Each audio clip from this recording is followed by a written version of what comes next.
beautiful collection of food for us.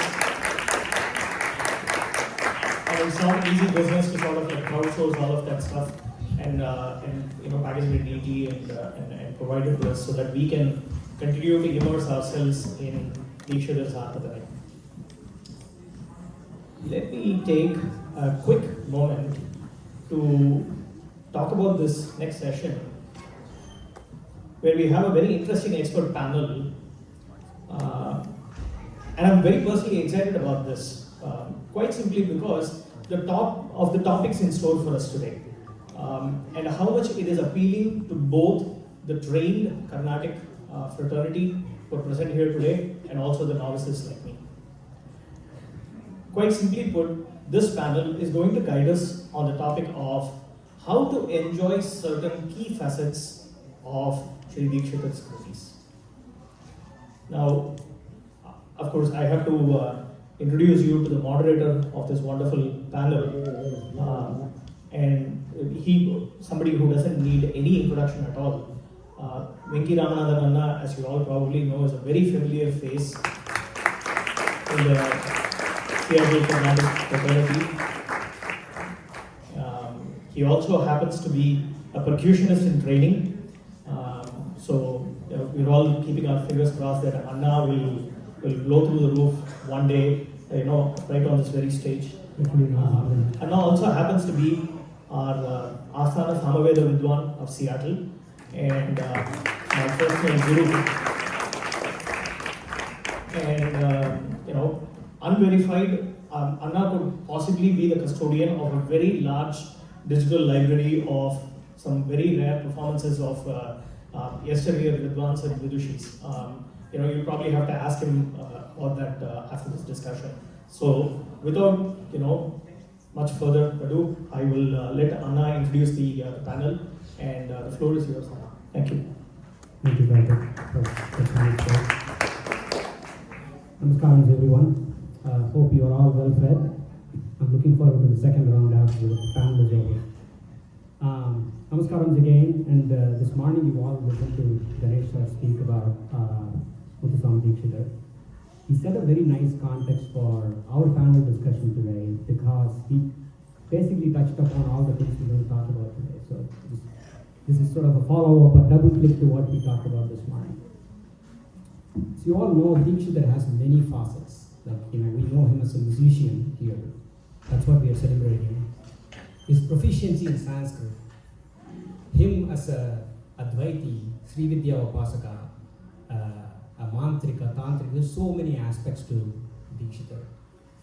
So, given the time, and this is the first time we're doing it in Seattle here, we will start focusing on the musical aspects of Deekshithar today.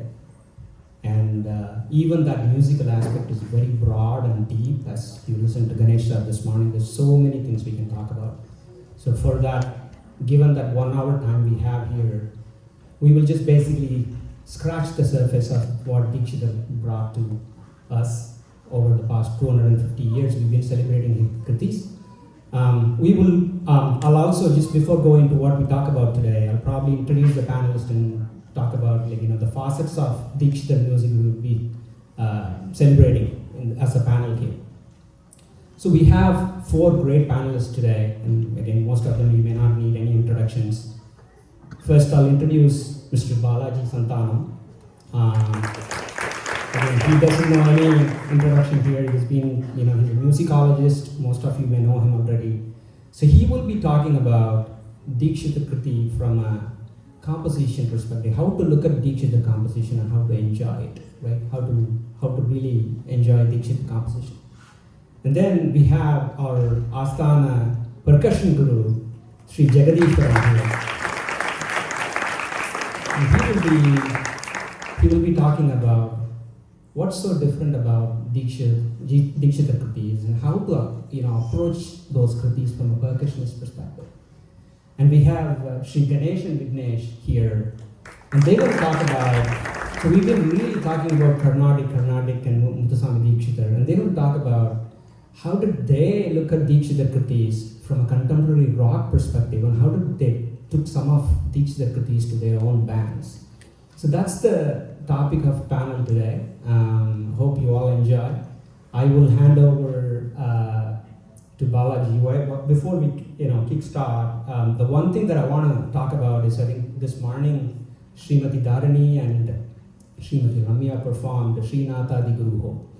I want to start with that for our context here, because if you look at that Krithi, that's not only his first Krithi, but that Krithi contains so many facets. If you think about it, it has Sarali Versa, it has Janta Versa, it has Dhatu Versa, and then it has the structures Ganesh talked about this morning, about the pyramid structure, the Pascal rank, right? All of that, the reduction pattern and the build-up pattern, those are all in that Krithi, actually, if you look at it. So it's so rich. And with that said, I will hand it over to Balaji to see how do we really approach, how do we really, as a listener, as a novice listener, how do I enjoy Deekshithar? Namaskaram, everyone, and thank you, Venki, for the introduction. So, if we go to a regular concert today, and in a concert, say, if we were to hear about 10 to 12, can't hear.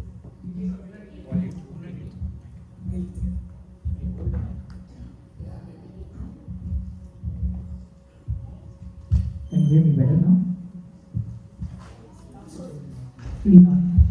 Hello? That better?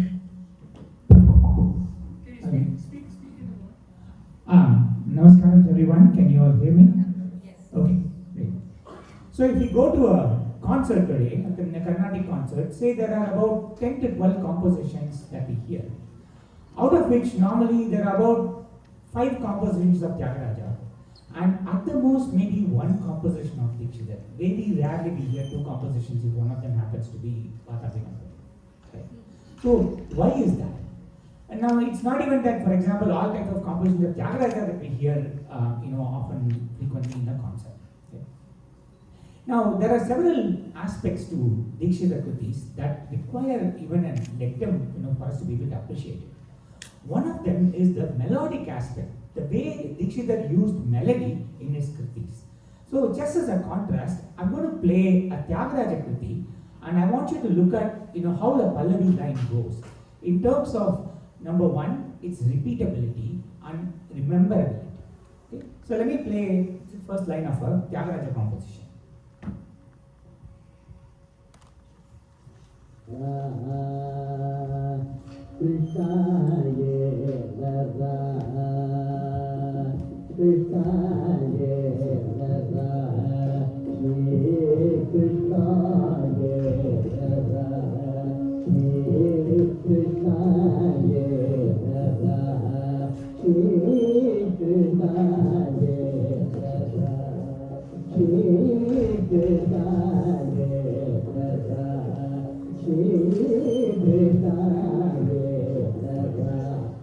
Okay.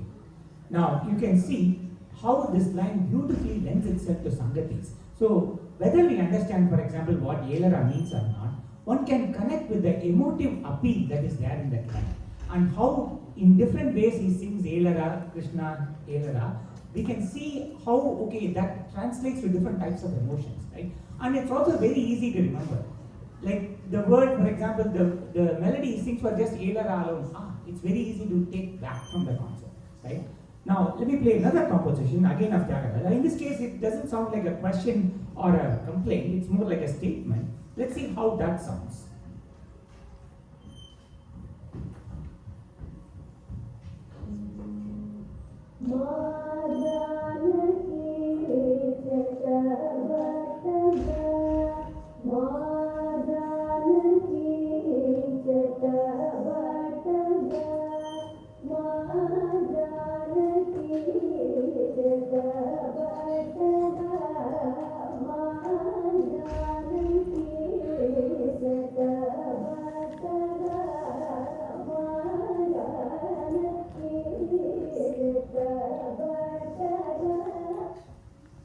Again, that Ma Janaki sits so easily in our mind, and again the emotive appeal in that is very easily translatable, is very easily connectable in our mind, right? Now, let me play the same Ragam Kamboji, a Deekshithar composition, okay, and let's listen to the first line of that.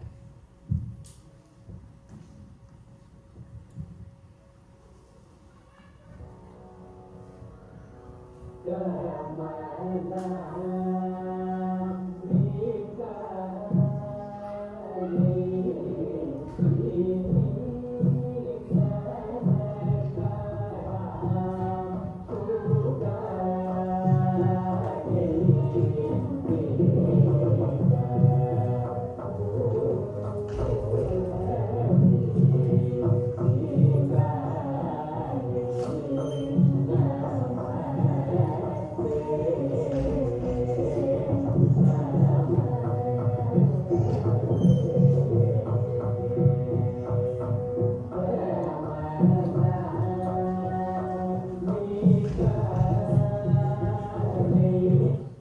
it took about 45 seconds for that line to complete. And in that time, you heard so many Sangeeti Satyagaraja that were so memorable, right? Oh, you go back with that Ma Janaki, you go back with that Yelara Sri Krishna, right? So listening to a Deekshithar Krithi, of course, this is a little bit of an extreme example, but you can take several other Krithis as well. It requires a little bit of involvement. It requires knowing the raga. It requires being able to follow the contours of where Deekshithar is taking us in terms of how the layam in the Krithi flows, how the ragam in the Krithi flows, all those aspects, right? Now the same thing, not just in the Pallavi line, but also can be seen in the charanam of a Deekshithar Krithi. So only when a line has a loopy structure to it, that's when it lends itself to Sangatis, that it's repeatable multiple times, right? But if it doesn't, if the melody does not end in a loop, then it becomes harder to repeat it. So now I'm going to play a line from Buddham Ashrayami, okay, just the charanam of it. One thing I want you to observe is, look at how long it takes for that line to come back, right? For how long it takes for that to be a line that is actually repeatable in the song.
There was one continuous, there was no loop essentially for it to be repeated, right? So one has to follow this along to be able to savor it. So it requires a lot more involvement. This is a very typical example, and you find this in pretty much in every Deekshithar. This kind of a pattern, the way he used the melody. Whereas it's very different. That's why you also hear Sangatis in Tyagaraja Kritis, even in the Charanams for that. Thank you, Balaji. Every time I listen to you explain, Balaji is that one such person. He can bring a very hard concept, explain them to a third grader. So I always feel like a third grader whenever I listen to you. Thank you. That was beautifully explained. The one thing I want to call out before we go to Jagu here, right? I think Deekshithar also traveled extensively across India, especially he spent 5 years in Kasi. He also has that influence of Hindustani music, especially the Drupad style in his compositions as well. So one thing to call out. I mean, like Balaji talked about, like the composition differences between Tyagaraja and Deekshithar and how it's like very different, how you would enjoy it. Makes me wonder, Jagu, that how would you approach Deekshithar Kritis compared to say a Tyagaraja or a Shyama Sastri Kritis, and what's so different about it? Can you please talk about that? Sure. So one key difference as a percussionist you observe is you cannot put Deekshithar's Kritis in a format. So this kind of like just goes on top of whatever Balaji was saying. So let's define what is the format. So in Aditara, let's take a simple Madhyama Kala Kritis in Aditalam. So Aditalam has 8 akshanams, and so as a Nritangas you are looking at, like, say, how the composer has filled the 8 actions with, like, where the breaks are. Right. So say if you take Deshadi Kritis, irrespective of the composers, the Deshadi Kriti is like the Sangati is split 1.5. That's where it starts, and then a 2.5, and then a 4. Maybe a little later I'll ask Vidyut and Adya to sing and show these things, but that's how it is typically split. And there are like a lot of other composers also split it as 5.5 plus 2.5. The last 2.5, that's like a basically very beautiful one. One thing that just stands out is Kawawa, Pagani Malay, Uregi Murga, other Pagani Malay, Uregi Murga. So that is like a perfect 5, taka. So that's a structure very commonly used. And as a mridangist, as a novice mridangist, since there are like quite a few mridangam students here, as a beginner, what you do is like you don't look for all these patterns. All you look for is like just playing several of them, just 4x4, that thing, just like that. But the next level is trying to understand all these splits, how the 8 is split, and then trying to match it, right? And then you can put this in a format. The moment the song starts, you know, okay, this is a format that it is, and then I know it, and then you have a bag full of you can call them as building blocks, all these solos. You just put it there, or all said and done. But for Deekshithar Kritis, right, you cannot put them in a format. It like dynamically changes.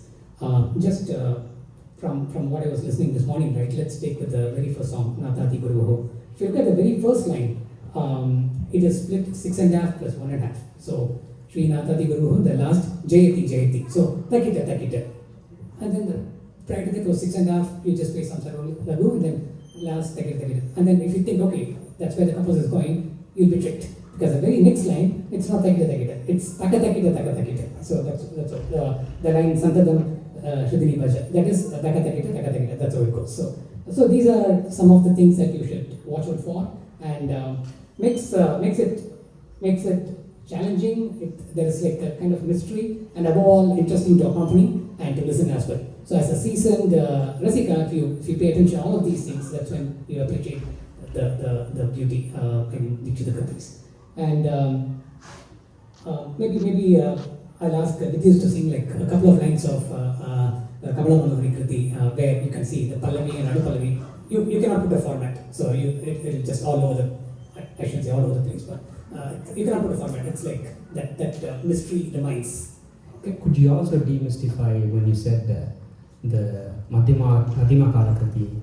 Are there other type of kritis available and what they are? How do you define Madhyama Kala Kriti? Like as for a novice listener, how would you demystify that? Okay, so Madhyama Kala Kriti, so it's called as the medium tempo. So most of the Deshadi Kritis,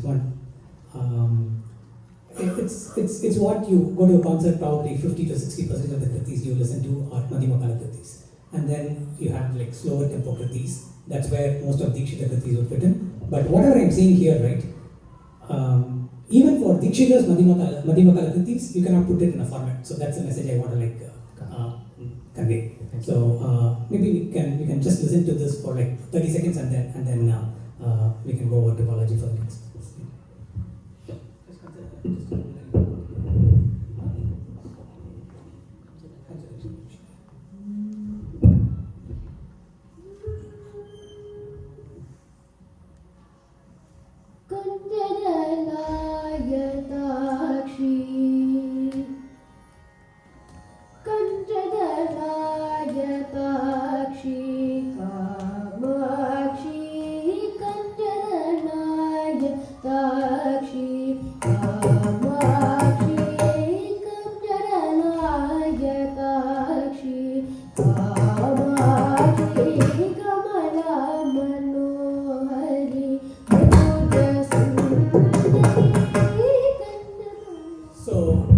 Here was the first line, Kamachi was like, again, it was for 10 matris, 2.5 akshanams. If you think that is what is going to repeat in the second line, again you will trick, because the second line, the Tripura Sundari, it's actually a 3/1/4, 3.25. That's or 14 matris. That's rather 13 matris. So that's it. Yeah. So I hope that kind of conveys the the mathematical beauty that is like hidden behind Deekshithar Kritis.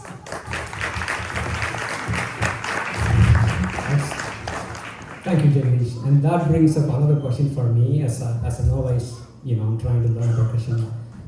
If I know the song, then I know the solo and I can probably prepare and come. If I'm an impromptu, like on a stage, somebody is singing a Deekshithar Kriti that I'm not familiar with, how should I approach that? Okay, that's a hard one to answer. I'll try my best. So you can think of it like, say, maybe as a cricket fan, I can give you some cricket examples. So, like, say, playing in a Indian subcontinent wicket versus like playing in a swinging condition in England. So you don't know what to expect. So you just stick to your basics. Play Sarvadagu, which is like just play for 4/4, observe where the song goes, and you don't commit early and then just wait for it. That's all I can give. It's much more that I think, but that's the simplest answer I can kind of like give. Yeah, follow the musician. Yes, that's what. But follow the musician. Okay, thank you. So, thank you, Jagadesh. Beautifully explained again. I always look at Balaji as a teacher, a third grade teacher, explaining concepts so easily. And Jagadesh is like one who just demonstrated examples, which makes it like even more digestible for people like me. Thank you. So before this is more of before I go to Balaji, this is more of a technical call out. As you all know that most of Deekshithar Kritis, or actually almost all of his Kritis, are set in Suladi Saptatalas. That's how his Kritis were set. But today you can notice that people sing them in Chaputalas, right? I'm very curious, how does that change the emotiveness of the Kriti itself? Balaji, would love to hear from you on that. Oh yeah, that's a very good question. So, if you were to look at Sangeeta Sampradaya Pradarshini, you will find that pretty much every Deekshithar Kritis that we sing in today in Chapatalam is actually given in some Suladi Saptatalam. I mean, for example, if you take Andanatna Prakasham, that is popularly sung today in Mr. Chapu, it's originally in Mr. Jati Ekatalam. So, I'll play a version of Andanatna Prakasham that we normally hear today. Okay, this is in Mr. Chapatalam. Let's see how that goes, and then I will talk about how it could have.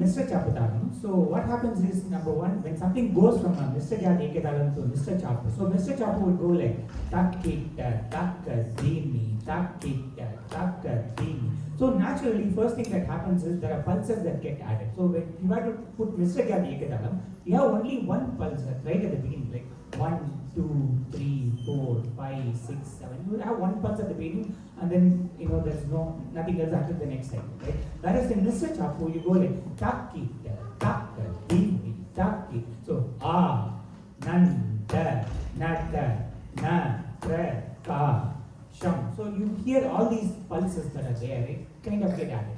Another thing is, it's easier to speed up the tempo when you put a chaputalam. So, for example, if you were to sing this at the same tempo, putting Mr. Jati Ekatalam, just look at how it at least looks aesthetically and feels aesthetically. For example, nan, da, nata, na, pra, ka, sham. It looks like somebody is trying to click in the air or something, right?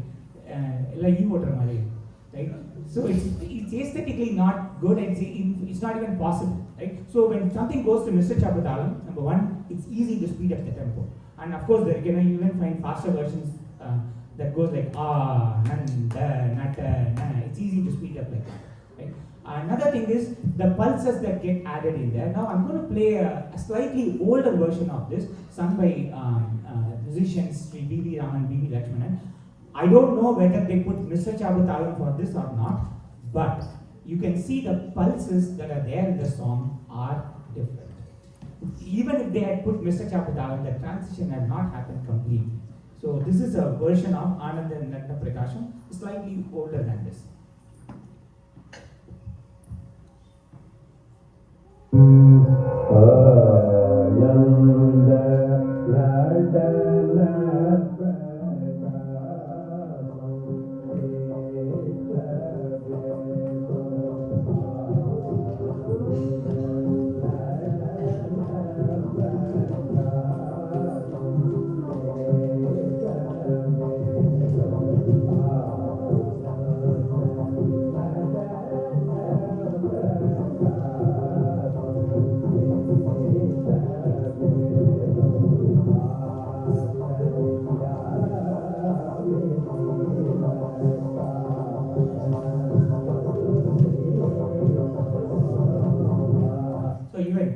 Today it goes like Ashta, Yami, Siva, Kama, Palli. The pulses are very clear, whereas when they sang, you can see, it's a bit more amorphous, so to speak.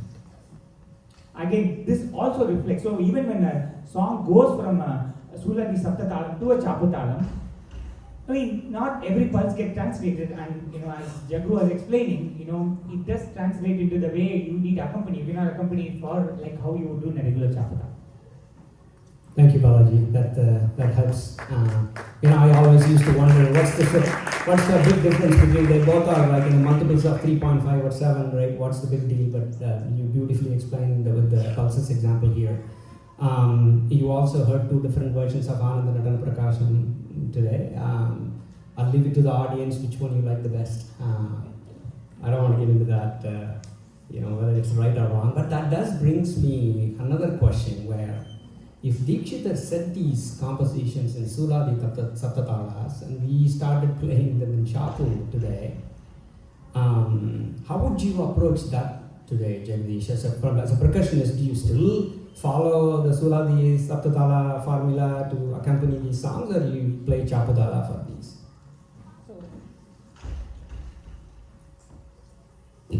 Sure. Yeah. So that's a really interesting point, and then I want to demonstrate. So I did observe a few things in Deekshithar Kritis, especially in Chaputalams. I'll come to that, but before that, right, I just want to quickly touch on. I did mention about the format. What format kind of gives you to the Mridangam students here is you can come up with a recipe. So and then you can just follow the recipe. So I just want 2 minutes to demonstrate how that recipe would perfectly fit for most of the Madhyamukala Kritis in Aditalam. So it's say you start off with Sarvalagu and then just show that Edipu, and then you go to fast Anturidas Valkal, you play that, and then you come back to lower speed one, and it would just fit in. So I just want to quickly take 1 minute to show that. I'm going to take two completely varied composers, Patnam Subramanian Iyer and Tyagaraja, and then ask them to sing, and then we'll come to what I've observed about this. So if that's okay. Yeah, thank you.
the nades. Whatever I just played, I'm going to exactly play for a completely different composer, completely different Krithi, and then you would see that this recipe, right, just fits it.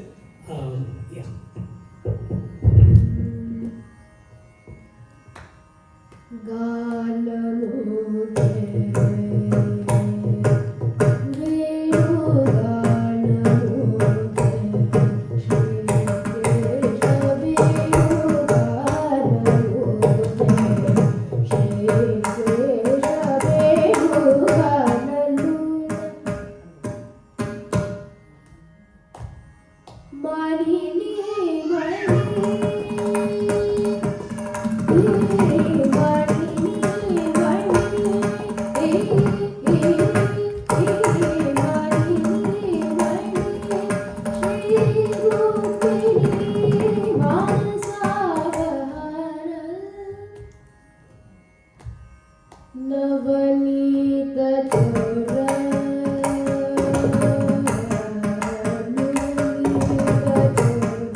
Yeah, you can see how it just fit in, irrespective of what the songs were. And now, just go back to Kanjati Laya and then can you sing the Pallavi first line and then the Anupallavi first line as well? Yeah.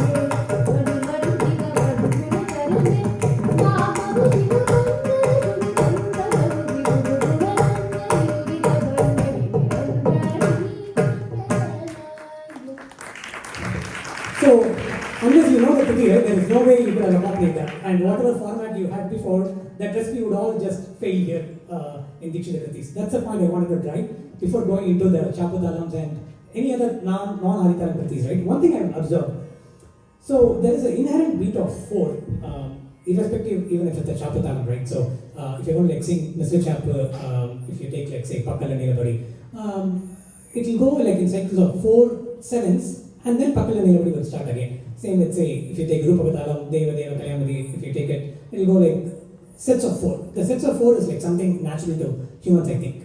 But if you take Deekshithar Krithis, right, it need not be set to 4. So just take from the example from this morning, right? That's so say Angarakam, the Surutti one, it goes in Rupakatalam, but it goes in sets of 7. And Vallavanayakya, it goes in sets of 6. So what I mean by that is, if you put Rupakatalam, right, it will be like 6 cycles after which Vallavanayaka will come. Same, similarly Angarakam, if you put, it will be like 7 cycles before Angaram. And if you take like Chapu Kritis, like Rupakatala Kritis, Narasimha, the Mohana Kriti that Jaya sang, right? Again, once again, it goes like 6 cycles of Mr. Chapu.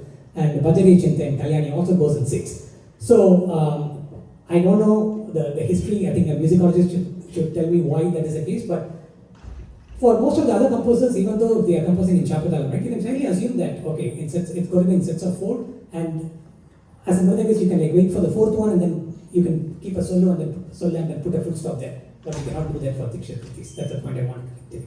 Yeah. Thank you, Jagadesh.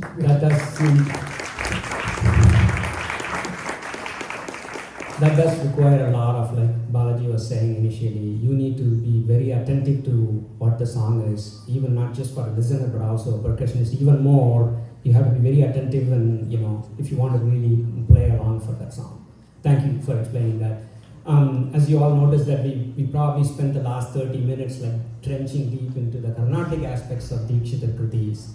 But this morning you also noticed that Srimati Subhadra Achala's students sang beautifully well, so many notes forms today. Deekshithar has composed over 50 plus such notes forms, most of them in Shankarabharan scale, which is also a major scale in Western music.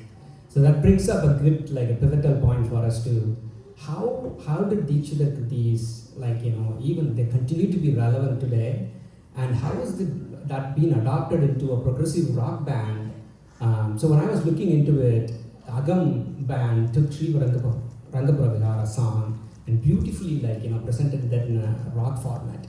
And incidentally, we have both those AGAM, both two members of that AGAM band today with us, Sri Ganesh and Vignesh here. So pleased to present them. And they have done some fantastic work working with famous carnatic musicians and bringing some of the Krithis to the rock world. Tell us more about how did Deekshithar Krithis influenced you, and what made you bring those Krithis to the rock format, and how did you do that? Thank you so much, first, Kiana, for this opportunity.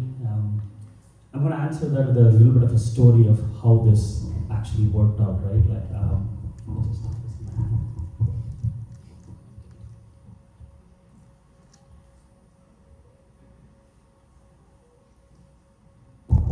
Right.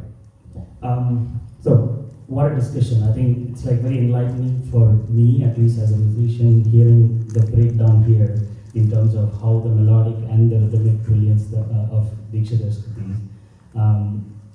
Little context about AGAM, right? We both were privileged to be the founding members of the band. It wasn't, it's basically a carnatic progressive rock blend, but it wasn't like a grand vision that 5 of us or 6 of us started out to go and just we need to make this happen. No, that wasn't the case, to be very honest.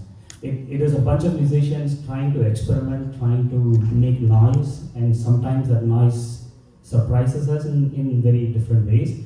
Sometimes those experiments and sometimes those accidents turn out to be good. And one such happy accident happened with a song that we called in our first album called Swans of Saraswati, which is basically Panturiti Kolutyaga's magnum opus composition with our own interpretation to it. Made it really loud, and I think I can now see how and why that attracted us to that song, the brilliance there. But even more interesting is that song somehow reached Padma Shri Aruna Saranam ma'am's ears. And what more was that she actually called us and said we should collaborate and do a song for one of her upcoming concerts in Music Academy. We were over the moon. Yes, of course, we would do it. But we were also a little bit nervous. And we are nervously sitting in a jam room where ma'am is starting to casually sing. She started with Rangapura Vihara. And we being a bunch of musicians with not a very deep-rooted Carnatic exposure. It's we've all learned Sarali Varisai and Janta Varisai and little bit of keyboard, but not to the point where she's just owning the room. She's singing the song, it's hypnotizing, right? And then that basically is Deekshithar's composition kind of seeping in or we are absorbing that. What ended up happening was all of us are looking at each other and she's singing this and in our heads, what we hear is very different from how she's interpreting it. I want to basically have to just play that one bit of she singing that. I incidentally recorded that. This was happening in my home, so we recorded her she singing. This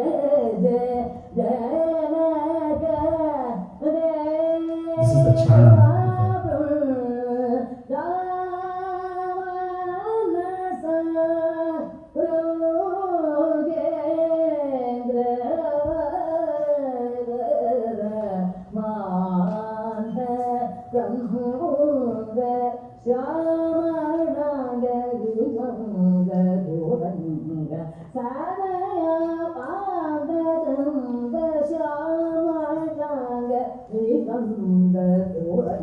Stop there. So in our heads, the musicians that we are hearing loud, grungy, groovy riffs going behind this, what she's singing. But she's imagining singing with the mridangam and violin accompaniment, but in our heads it's completely different. And with that inspiration, we just took it. For us, it starts, the charanam, I think the way you explained it, Balaji, which is the melody doesn't repeat until a very long cycle. That is a wavy, ambient, like an orchestral thing that you're just flying. That's how we imagined it. So we made it with a choir of 100 people singing on top of that, with violin layers coming on top of that. And then slowly the transition, you can see very seamlessly Deekshithar takes it from a wavy nature to a little bit of a structure in rhythm in it. and then it goes into like a fast-paced rhythm, like there's a cut rhythmic, and that's almost like an episode. First episode, second episode, third episode, it's a cinematic experience right there in one channel. That's basically how we got inspired in this Deekshithar Krithi, and you should listen to what we ended up creating out of that with that inspiration. I'm going to play AGAM's version of Rangapura Vihara, which was released in the second album. Adjust the Charanam again for you.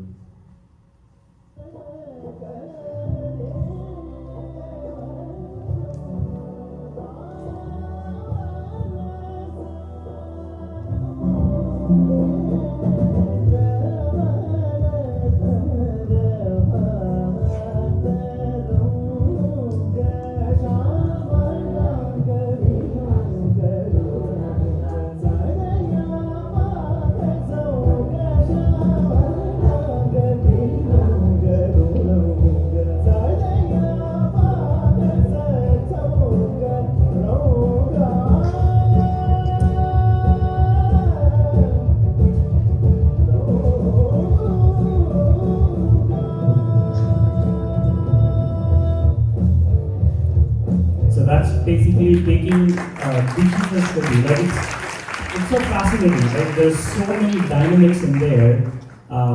It's cross centuries, across musical genres, across musical mindset of people who don't know Carnatic or not embedded in Carnatic, but still it works.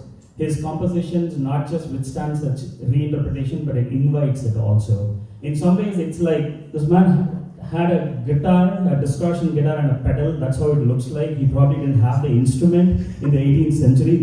He's the original rock star, I would say. And in fact, the traditional roots are still there, but unapologetically modern. That's basically how we felt at AGAM, the song and the creation of Rangapura Vihara. Thank you. Beautifully explained. I personally, I don't see a difference between how Aruna Sairam was singing all by herself and along with the band. So that it makes me think that you still carried that entire emotion without affecting it, but added a high octave like energy to it. And also on top of it, you brought the rock, like the orchestra and the rock instrument, without really, I mean, you just still carried all the emotions. What aspects of, it make me wonder, what aspects of Deekshithar Krithis allowed you to do that, right? Is there a, can you do this with any composition, or why just Deekshithar? So, just listening to everyone, right?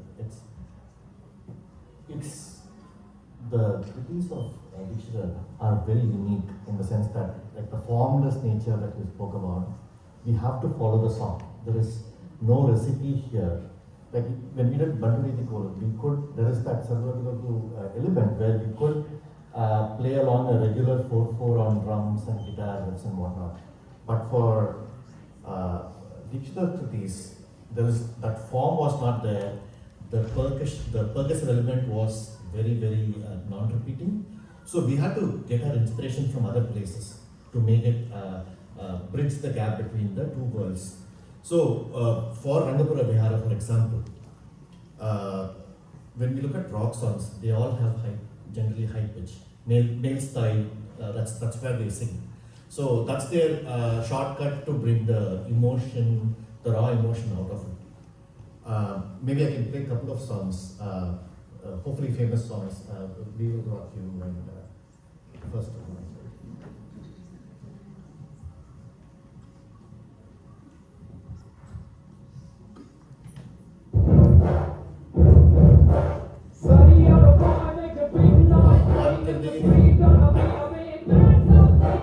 Or like Aram Kerde like it's not very common in Carnatic music, but Ninga Rangapura Vihara, like if you can play that rendition, yeah.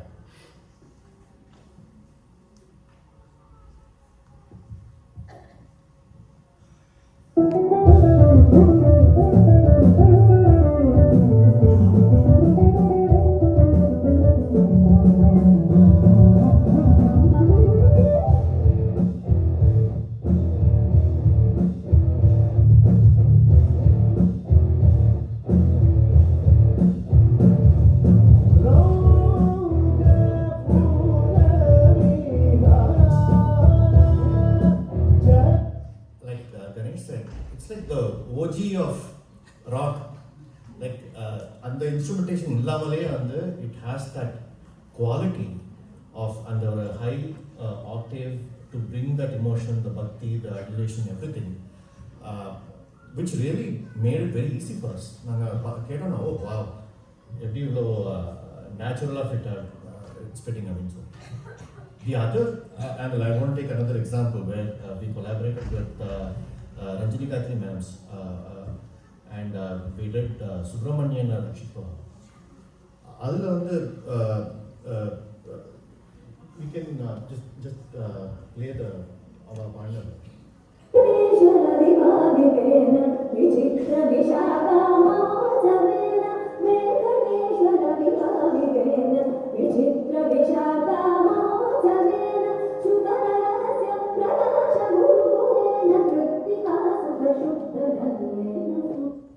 This is the Charanam in Subramanian. The dynamics, it's cut. Nothing is straightforward. The moment we heard it, when they sang, obviously they were singing with Murdanam and other things, accompaniments in mind. But maybe you can play the next song. Yeah. இது மட்டும் தான் கேட்குது. ஆமாம். Yeah, go ahead.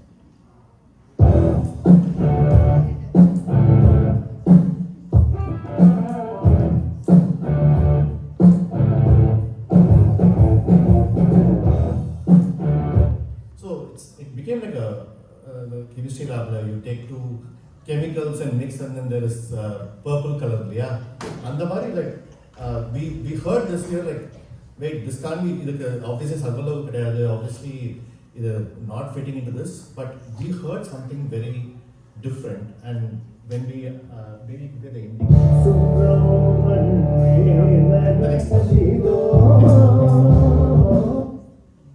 Next clip.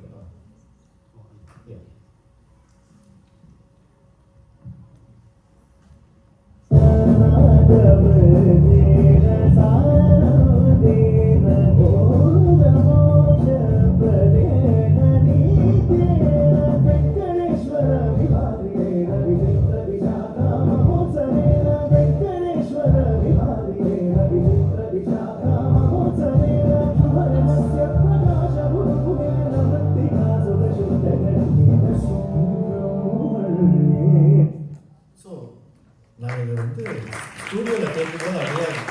You could imagine the magic, right?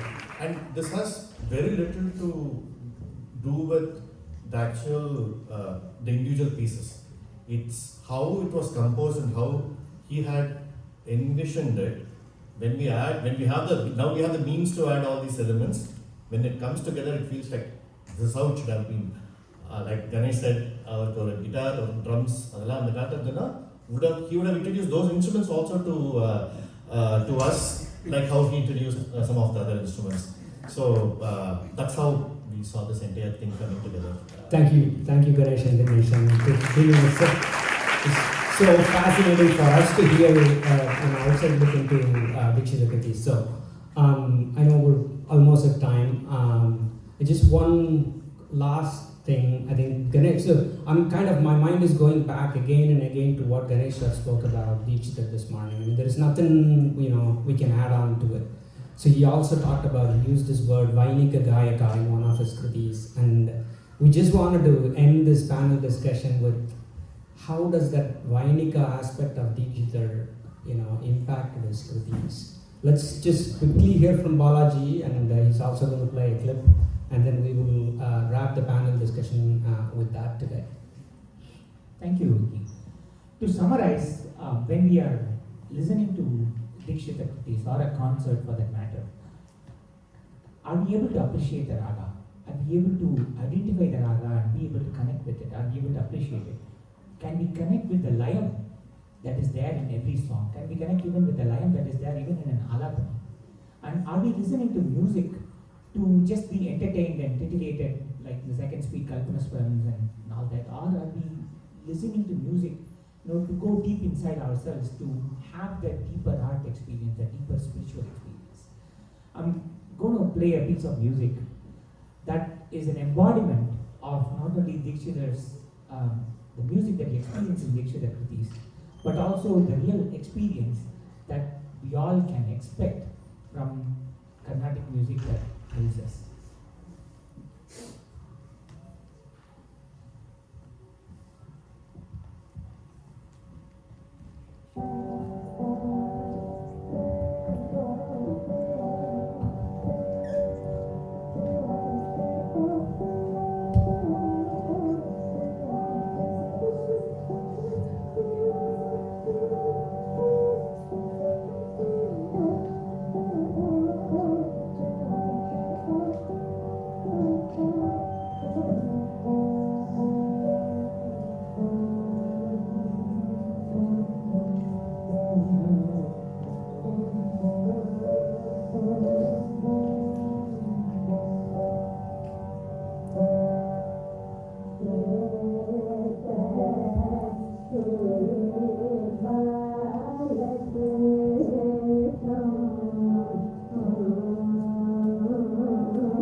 Thank you, Balaji. So that's a wrap. As just he played the song. Again, I'm going to go back to Ganesh this morning. He mentioned this Deekshithar music is so meditative. There is a saying in Sanskritam called Aham na shariram, Aham na pranaha, Aham na manaha, Aham Shuddha Chaitanya Bhavayeva, meaning that the ultimate destiny is that bliss. Listening to Deekshithar Krithi is like, takes me to that ultimate destination. That's how I feel personally. But today, you heard about how to really appreciate Deekshithar Krithis from Balaji, beautifully explained the intricacies of his Krithis, how one should pay close attention to understand the raga bhavas and the emotiveness of his Krithis and how it is so different from other composers. And Jagadish beautifully followed that with how do you approach these Krithis from a percussionist perspective without destroying the emotiveness of that Krithis. And then we also heard from Ganesh and Vignesh and how beautifully they took inspiration from Deekshithar, took those Krithis and sort of popularized through their contemporary rock bands today. So we'll leave it at that. I know this is just, we haven't even sprinkled the ocean water into our head yet. I hope that we can continue such discussions more often in the future. And this is our humble first attempt. If there are any mistakes, please excuse us. I'll also provide us feedback. We'll probably try to make it better next time. Thank you very much. Namaskaram.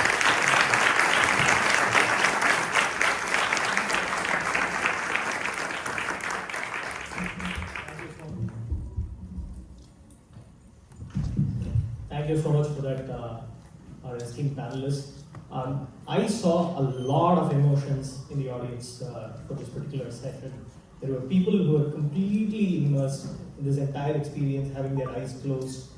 There were people who were forming their own mini groups and discussing the finer nuances of the specific topics that were discussed here. And I was at the backstage, just banging my head for all the rock moments there. So thank you once again. This was nothing short of a masterclass first,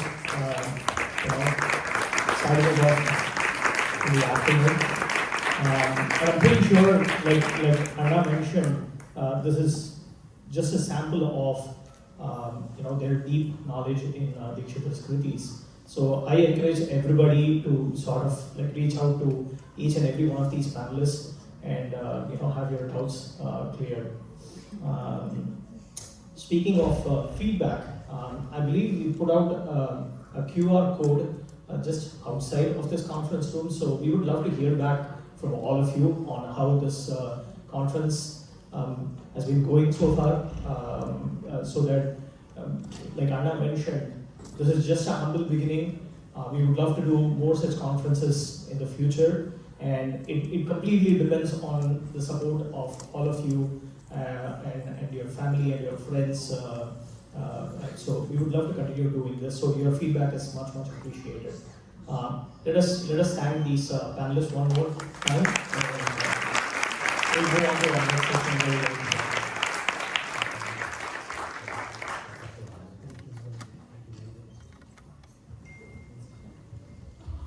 I I just have one more announcement to make, which is outside of the agenda of this conference.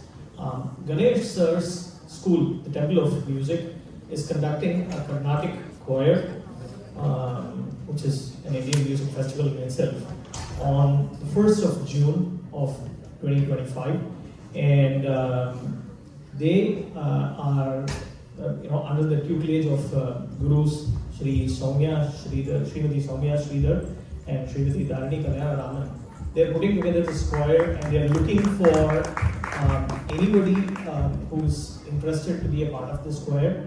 If you have a basic knowledge of the Mohana Varnam, you're welcome to join this choir. Please reach out to Chandraji, who's one of our sound engineers, to get more information from him. There is a QR code with all the information that you need for this particular event. I would also, I'm actually particularly excited for this part because we have a very enthusiastic new MC who is joining us, because we just wanted a new set of voice. I'm pretty sure you're all bored, hearing my voice since this morning. So we thought we'll bring in a more melodious twist to our MC. So please welcome Kumari Meenakshi to take over from me. And